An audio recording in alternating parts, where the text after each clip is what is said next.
Ein freies und unabhängiges kroatischer Staat in den Vereinigten Staaten Europas. Also unabhängig von dem jetzigen Tito-Staat. Unabhängig von jetzigen Tito-Staat, unabhängig von Serbien, ein selbstständiger Staat. Mit welchen Mitteln wollen Sie das verwirklichen? Mit allen legalen Mitteln. Mag sein, dass unsere Leute zu Hause auch Anrecht haben, in gegebenem Moment auch mit anderen Mitteln zu kämpfen. Was verstehen Sie unter anderen Mitteln? Revolutionären Mitteln. Wir haben in Kroatien ein kroatischer revolutionärer Rat, der bestimmt nicht ruhig bleiben wird, wenn die Stunde geschlagen hat. Wird dieser Rat von Ihnen hier aus dem Ausland also unterstützt? Unterstützt von allen Kroaten, aber die Führung ist in Heimat. Haben Sie Kontakt zu anderen kroatischen oder serbischen Immigrantenorganisationen? Mit kroatischen Organisationen ja, weil zwischen uns gesprochen, es gibt keine kroatische Gruppe, die nicht selben politischen Ziel vertritt wie ich. Mit Serben haben wir gar keinen Kontakt, weil wir absolut mit denen in einem Staat nicht sein wollen.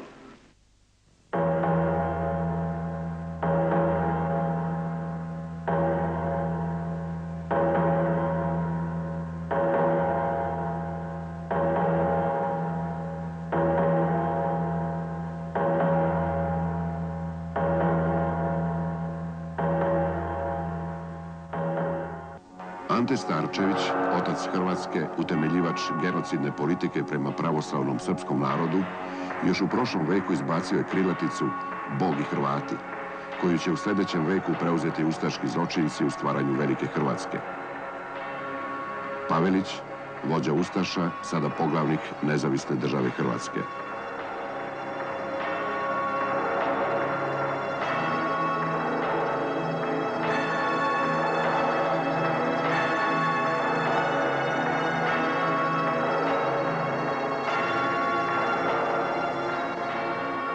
Čim je stigao u Zagreb, Paveliću je poželeo dobrodošlicu nadbiskup Stepinac i dao mu Božji blagoslov. Pavelić mu je pored ostalog odgovorio da neće biti tolerantan prema Srpskoj pravoslavnoj crkvi. Ustaškim emigrantima koji su stigli u Zagreb sa poglavnikom Pavelićem, nadbiskup Stepinac priređuje svečani ručak. Pavelićeva prisega Bogu svemogućem. Ja, doktor Ante Pavelić, poglavnik Nezavisne države Hrvatske, prisežem Bogu svemogućemu, sveznajućemu, da ću biti vjeran hrvatskom narodu i sve raditi za njegovo dobro, da ću čuvati i braniti nezavisnost države Hrvatske, te da ću se u svome radu držati ustaških načela. Tako mi Bog pomogao.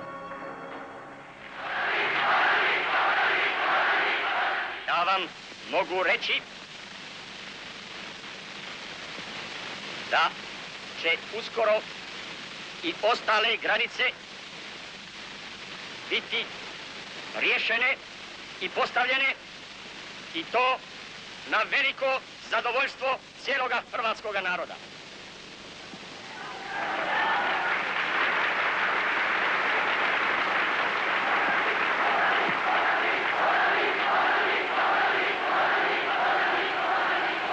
Hrvatska nezavisna država već danas jest veća nego li je ikada u povijesti bila.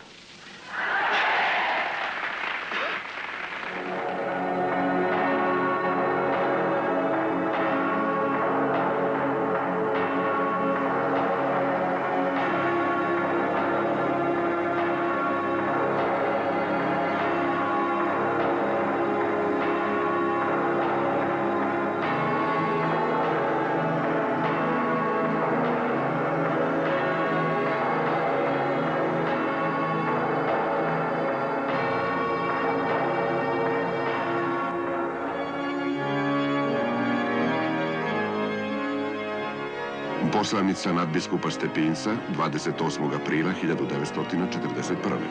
Časna braćo, poznavajući muževe koji danas upravljaju sudbinom hrvatskog naroda, mi smo duboko uvjereni da će naš rad naići na puno razumijevanje i pomoć. Odazovite se stoga spremno ovom mome pozivu na uzvišeni rad oko čuvanja i unapređenja nezavisne države Hrvatske. U vezi s time određujem da se u nedjelju 4. svibnja ove godine održi svečani Te Deum po svim župnim crkvama. Lozinka NDH je glasila Bog i Hrvati.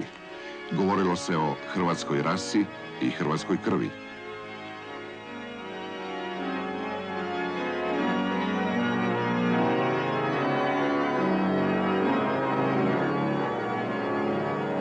Nadbiskup Stepinac i skoro ceo niži kler zdušno su pomagali ustaše. O njihovom mističnom zanosu govori Sarajevski katolički tjednik od 11. maja 1941. godine.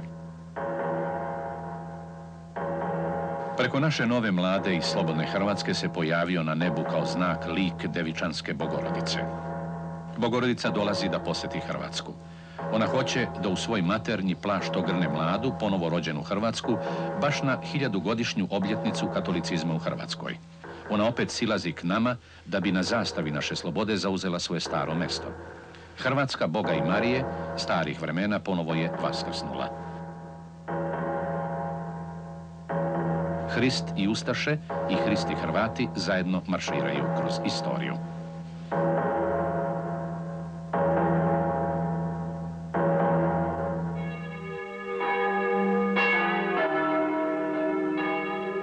Sa predikaonica je zahtevano od katolika da gone Srbe, prije čijem su se tamanjenju naročito istakli sinovi svetog Frančeska Asiškog, čiji su samostani ustašama već dugo služili kao slagališta.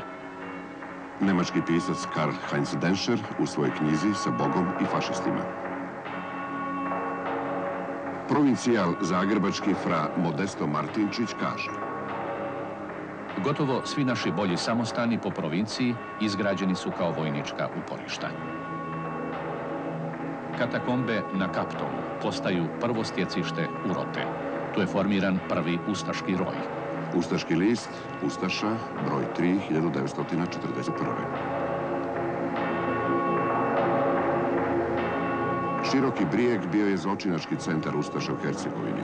U njemu je regrutovan ne samo veliki broj intelektualnih začetnika ustaških zločina, nego i mnogo ustaških koljača. Mnogi Franjevci položili su ustašku zakletvu pred krstom, nožem, bombom i revolverom još pre rata.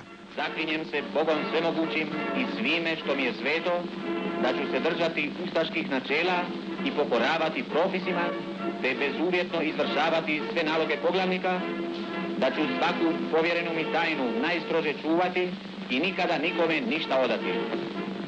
Zaklinjem se da ću u ustaškim redovima, na kopnu, moru i u zraku, izvojevanu hrvatsku državnu samostalnost i hrvatsku narodnu slobodu čuvati i braniti. Tako mi Bog pomogao.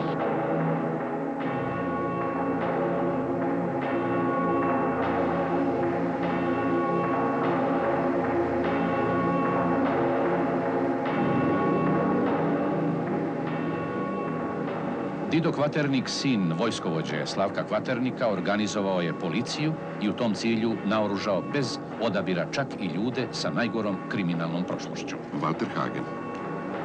U svim kancelarijama, u svim radnjama i restoranima, tramvajima i omnibusima visili su natpisi: zabranjen pristup Srbima, Jevrejima, Ciganima i psima. Denscher. Jedna zaista smrtna mržnja bila je uperena protiv Jevreja i protiv Srba, koji su upravo službeno proglašeni za Vogelfrei. To znači da ih može svak ubiti. Walter Hagen. Papa određuje za svog specijalnog izaslanika u Zagrebu preuzvišenog gospodina Ramina Marconea, a za njegovog tajnika Giuseppea Masuccija. U svom dnevniku Stepinac je zabeležio: time je Sveta stolica de facto priznala nezavisnu državu Hrvatsku. Vatikan imenuje nadbiskupa Stepinca vojnim vikarom za hrvatsku vojsku. Svaka jedinica imala je vojnog dušebrižnika sa zadatkom da bodre vojnike u izvršavanju njihovih krvavih zločina i pljačke. Sa predikaonica, putem štampi i radija, raspiruje se krvožedna mržnja prema Srbima. Fra Srećko Perić, Franjevac, sa oltara Franjevačke crkve u Gorici kod Livna, kaže: braćo Hrvati, idite i koljite sve Srbe. Najpre zakoljite moju sestru koja je udata za Srbina, pa onda sve Srbe od reda. Kad ovaj posao završite, dođite meni u crkvu gdje ću vas ispovediti i pričestiti, pa će vam onda svi gresi biti oprošteni. Posle toga je nastao pokolj. Strahote toga pokolja izvršene toga dana lede krv u žilama i zaustavljaju dah. Ustaška rulja silovala je žene, rezala im dojke, staricama sekla ruke i noge, vadila oči, a maloj djeci odrubljivali su glave i bacali ih u krilo majkama. Magnum Crimen, stranica 651 do 652. Franjevac Vjekoslav Šimić kaže u Kninu komandantu italijanske divizije Sassari na pitanje koji je pravac vaše politike: ubiti sve Srbe u najkraćem vremenu. Komandant divizije Sassari nije verovao svojim ušima. Tražio je da to ponovi. A ovaj: ubiti sve Srbe u najkraće moguće vreme, to je naš program. Ja se čudim, odgovori visoki italijanski oficir, da se ne shvaća užas toga predloga i da baš jedan sveštenik, usto još franciskanac, dolazi to da izjavi. Rimski dnevnik Vreme Il Tempo, broj 250, strana 38. U Kninskom srezu najstrašnije zulume počinio je ustaški vođa fra Vjekoslav Šimić. I taj sluga Božiji Svetoga Frana sam je svojom rukom ubijao Srbe. Magnum Crimen, stranica 652. Fra Marko Zovko podstrkava seljake na ubistva, pljačku i otimačinu srpske imovine i neprekidno im soli pamet. Ako i jedan Srbin ostane u životu poslije rata, da će to skupo platiti, zato treba sve Srbe u tom kraju uništiti. Ante Pavelić odlikovao je fra Zovka redom za zasluge drugog stupnja. Katolička zverstva počela su razaranjem pravoslavnih crkava i zverskim ubijanjem pravoslavnog sveštenstva. U Kulen Vakufu ubijen je sveštenik Rodoljub Samardžić, kome su ustaše pre toga na njegove oči zaklale ženu i decu. Mučeničku smrt našao je i sveštenik Miloš Vujić sa mnogim Srbima iz okoline Slunja. Njegovu ženu Danicu su živu rasporili i izvadili dete iz utrobe, a drugo dete od 2 godine također su ubili. Poglavnik Pavelić pred ustaškom vojskom izjavljuje: nije dobar ustaša onaj koji nožem ne može da izvadi dete iz utrobe majke. Zabeležio je u svojoj knjizi Ubice u Božje ime Hervé Laurier. Istu sudbinu doživjela je i Ljubica, žena mladog ubijenog sveštenika Spase Lavrnje iz Suvaje kod Donjeg Lapca. Ustaše su joj rasporile utrobu, izvadile živo dete i ubile ga. A zatim su joj iz puške ranili i zatim zaklali 4-godišnjeg sinčića.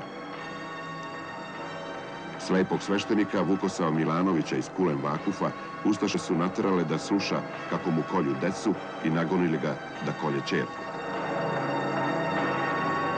U Veljunu srez Slunj ustaše su naredile srpskom svešteniku Branku Dobrosavljeviću da iskopa grob za svog sina studenta. Kad je to završio, dovedoše mu sina i počeše da ga tuku bičevima pred očima oca.